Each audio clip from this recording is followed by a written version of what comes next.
பழமையான காலத்தில் ஒரு சிறிய கிராமத்தில் வாழ்ந்தார் ஒரு ஏழை ஆனாலும் பக்தியில் செல்வந்தர். அவர்தான் பூசலார் நாயனார். அவருக்கு ஒரு ஆசை மட்டும், என் இறைவன் சிவபெருமானுக்கு ஒரு பெரிய கோவில் கட்ட வேண்டும். ஆனால் அவரிடம் பணம் இல்லை, உதவி செய்ய யாரும் இல்லை. ஒரு நாள் அவர் ஒரு முடிவுக்கு வந்தார்.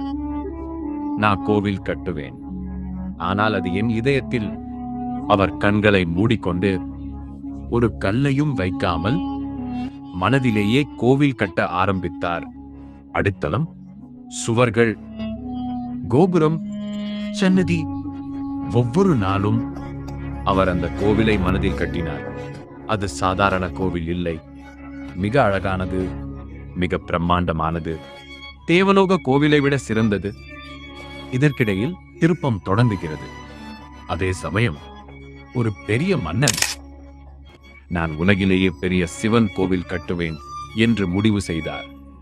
அவர் ஆயிரக்கணக்கான தொழிலாளர்களை வைத்து மிகப்பெரிய கோவில் கட்ட ஆரம்பித்தார். கும்பாபிஷேகம் நாள் குறிக்கப்பட்டது. அந்த இரவு மன்னனின் கனவில் சிவபெருமான் தோன்றினார். நாளை நான் வர முடியாது. மன்னன் அதிர்ச்சி. ஏன் இறைவா? நான் பூசார் என்ற என் பக்தரின் கோவில் கும்பாபிஷேகத்திற்கு போக வேண்டும். பெரிய திருப்பம் வெளிப்பாடு. மன்னன் எழுந்து, இந்த பூசலார் யார்? என்ன கோவில்? அவர் தேடி சென்றார்.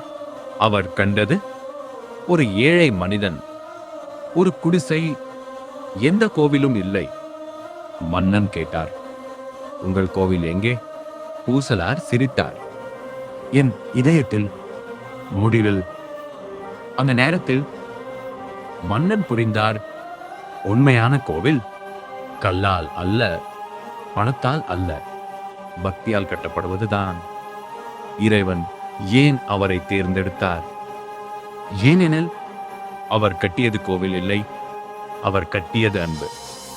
இன்று கூட அந்த இடத்தில் பூசலார் நாயனாரின் பெருமை பேசப்படுகிறது. ஓம் நம சிவாய.